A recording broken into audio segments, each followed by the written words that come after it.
Halo sahabat, apa kabarnya? Baik-baik aja kan? Baik, Baik, baik.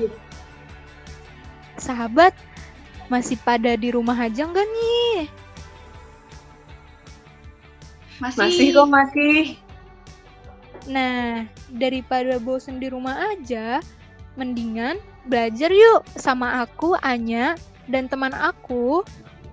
Dulu, dan teman aku, Putri, Di sini kami akan menjelaskan tentang metode pemilihan investasi non-discounted cash flow. Nah, langsung aja yuk. Bisnis sering menghadapi kebutuhan untuk menghabiskan banyak uang untuk aset yang akan berfungsi selama bertahun-tahun. keterbatasan seperti waktu, uang, dan logistik seringkali menghambat perusahaan untuk bergerak maju karena terlalu banyak proyek pengeluaran besar pada saat yang bersamaan. Sebagai gantinya, perusahaan akan sering memberi peringkat proyeknya berdasarkan prioritas dan juga keuntungan yang didapatkan dari proyek tersebut. Dengan menggunakan proses yang disebut dengan penganggaran modal, perusahaan dapat memutuskan proyek belanja modal mana yang akan dilakukan dan juga kapan proyek tersebut akan dilakukan. nah pada hakikatnya terdapat beberapa metode penilaian investasi yang dapat digolongkan secara garis besar menjadi dua bagian, yaitu discounted cash flow dan non-discounted cash flow. Pada kesempatan kali ini, kami akan menjelaskan mengenai non-discounted cash flow. Nah, apa sih non-discounted cash flow? Non-discounted cash flow adalah metode yang tidak secara eksplisit mempertimbangkan nilai waktu dari uang. Dengan kata lain, setiap dolar yang diperoleh di masa depan diasumsikan memiliki nilai yang sama dengan setiap dolar yang diinvestasikan bertahun-tahun sebelumnya. Untuk discounted cash flow berarti kebalikannya dong, yaitu metode yang mempertimbangkan nilai waktu dari uang. Dalam metode non-discounted, terdapat dua metode perhitungan yang bisa digunakan. Yang pertama adalah metode perhitungan dengan payback period. Nah, apa sih payback period itu? Payback period adalah perkiraan jumlah tahun yang diperlukan bagi perusahaan untuk mengembalikan uang yang diinvestasikannya dalam sebuah proyek. Nah, dalam penggunaan metode payback period ini, kita harus menentukan terlebih dahulu periode maksimum pengembaliannya, sehingga kita tahu apakah investasi tersebut layak untuk diterima atau sebaiknya tidak dilakukan. Nah, selanjutnya, payback period mempunyai kelebihan seperti yang pertama, yaitu perhitungan mudah dan sederhana. Lalu yang kedua, mempertimbangkan aliran kas dan bukan laba secara akuntansi. Dan yang ketiga, sebagai alat pertimbangan resiko karena semakin pendek periode pengembalian, maka makin rendah resiko pengembalian. Nah, selain ada kelebihannya, tentunya ada kekurangannya. Kekurangannya ini perlu kita pikirkan juga. Yang pertama, arus kas tidak didiskontokan untuk nilai waktu uang, yang berarti bahwa dolar yang diterima 3 tahun dari sekarang memiliki nilai yang sama dengan dolar yang diterima pada tahun berjalan. Padahal seringkali nilai uang tuh menurun gitu. Nah, yang kedua, gagal untuk mempertimbangkan profitabilitas proyek secara keseluruhan. Jadi bisa juga si periode pengembaliannya itu cepat, tapi investasinya itu sebenarnya nggak menguntungkan gitu. Dan bisa kebalikannya juga, si periode pengembaliannya lambat, tapi sangat menguntungkan bagi perusahaan. Lalu dalam menghitung payback period, karena metode payback period ini biasanya digunakan untuk mengevaluasi proposal investasi, maka pada kasus anuitas atau di mana aliran kas sama jumlahnya untuk setiap tahunnya, periode pengembalian dibagi dengan cara membagi investasi awal dengan aliran kas bersih tahunan. Nah, untuk rumus menghitung payback period sendiri dapat dilihat bahwa caranya adalah dengan cara investasi dibagi dengan cash flow selama 1 tahun.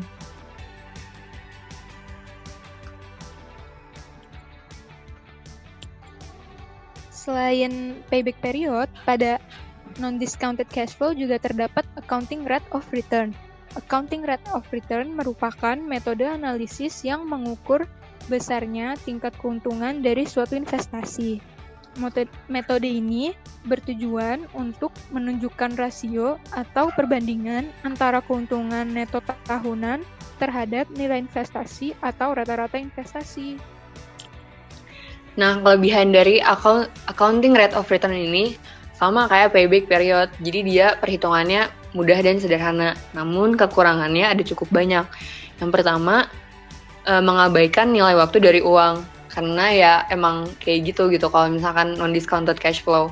Mereka tidak memperhitungkan nilai waktu dari uang. Yang kedua, hanya menitikberatkan pada masalah akuntansi, sehingga kurang memperhatikan data aliran kas dari investasi itu sendiri. Yang ketiga, merupakan pendekatan jangka pendek dengan menggunakan angka rata-rata yang dapat menyesatkan. Dan yang terakhir, kurang memperhatikan lamanya investasi atau panjangnya jangka waktu investasi.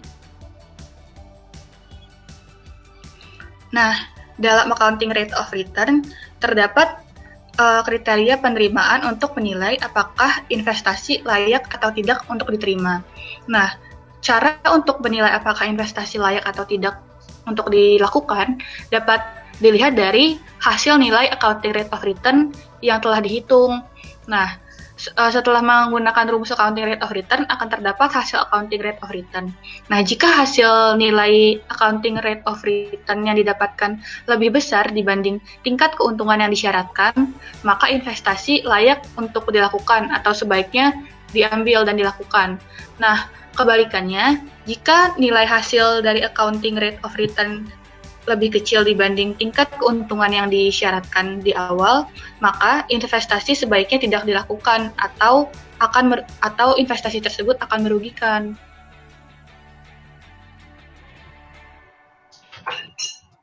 Selanjutnya, accounting rate of return dapat dihitung dengan rumus rata-rata laba setelah pajak dibagi dengan rata-rata investasi dikali 100%.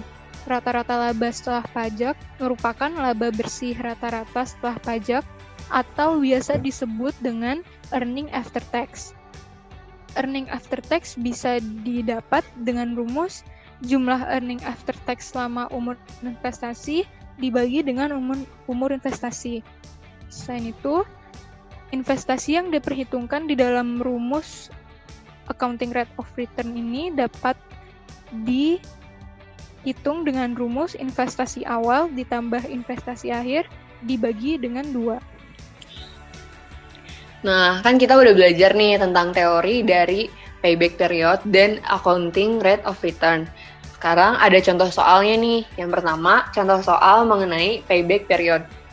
Jadi ceritanya ada suatu perusahaan yang mendapat usulan proyek investasi senilai 600 juta dengan umur ekonomis 5 tahun dan dengan syarat periode pengembalian 2 tahun dengan arus kas per tahun sebagai berikut. Tahun pertama 300 juta, tahun kedua 250 juta, tahun ketiga 200 juta, tahun keempat 150 juta, dan tahun kelima 100 juta. Nah, untuk melihat apakah investasi ini layak dilakukan atau tidak, kita dapat menghitungnya dengan cara payback periodnya. Jadi, di sini dimintanya 2 tahun. Jadi, kita lihat dulu nih, investasinya bakal bisa kembali dalam 2 tahun atau enggak. Investasi awalnya 600 juta. Nah, pada tahun pertama ada cash flow sebesar 300 juta. Jadi sisa investasi 300 juta. Pada tahun kedua ada cash flow masuk 250 juta sehingga sisa investasi yang belum dikembalikan 50 juta. Nah, kan kalau misalkan di tahun ketiga tuh cash flow yang masuk 200 juta. Gak nyampe kan si 50 juta tuh. Makanya kita bisa ngitung sisanya dengan rumus payback period, yaitu 50 juta dibagi dengan 200 juta dikali 12 bulan. Hasilnya 3 bulan. Jadi kesimpulannya, si investasi ini tuh baru bisa kembali dalam kurun waktu 2 tahun 3 bulan.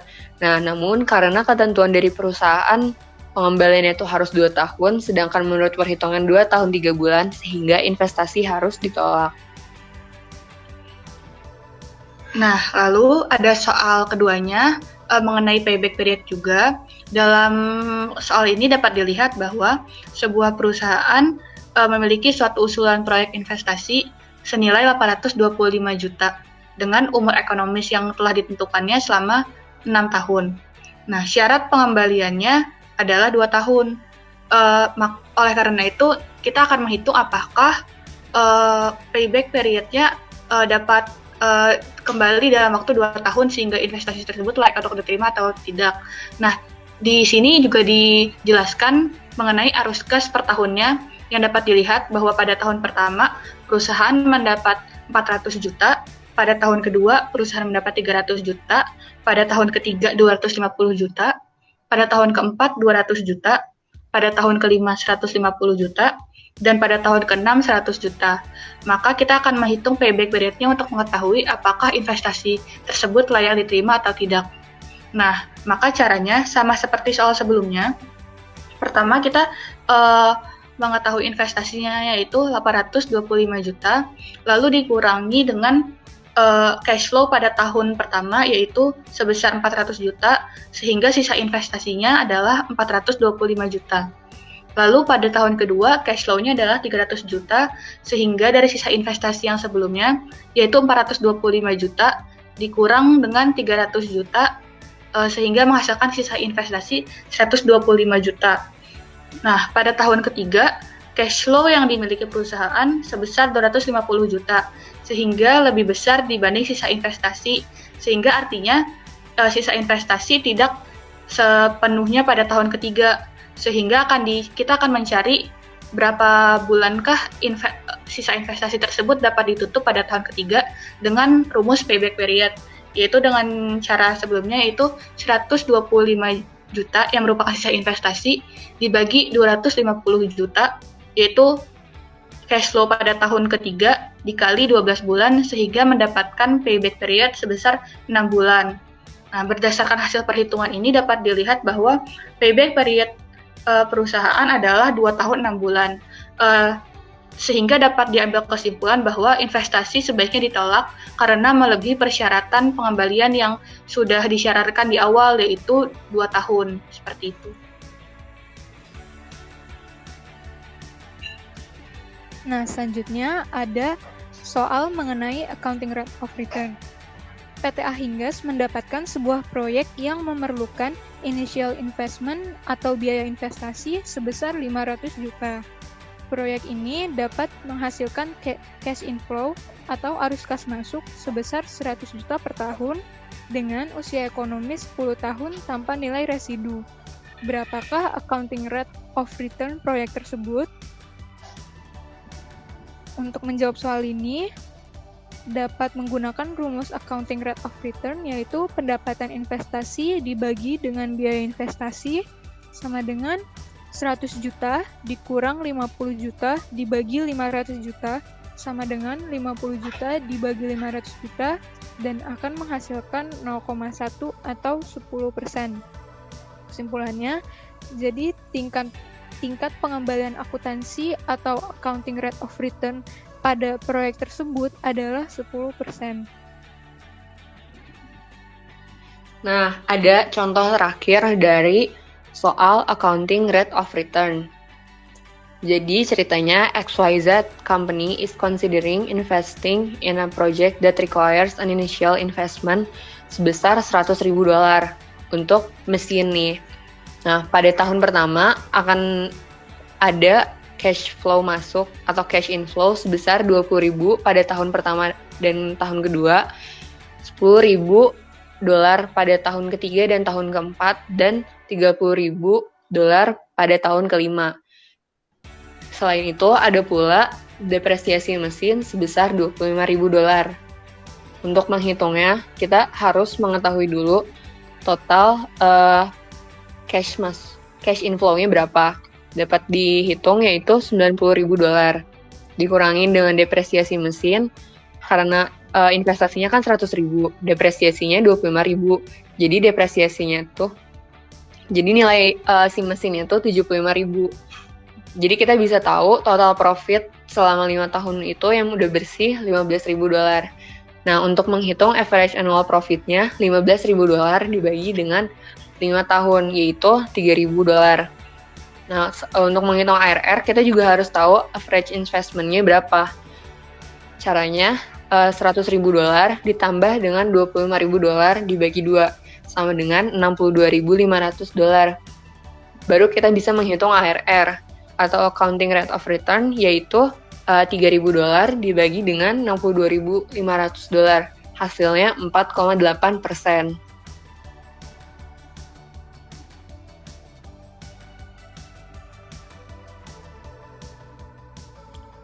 Nah, gimana menurut kalian penjelasan mengenai metode pemilihan investasi non-discounted cash flow ini?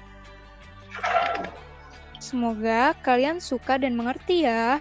Kalau kalian suka, jangan lupa di-like videonya, karena likes kalian membantu aku dan teman-teman aku mendapatkan nilai yang bagus. Nah, segini aja dulu. Bye-bye. Assalamualaikum. Terima kasih telah menonton.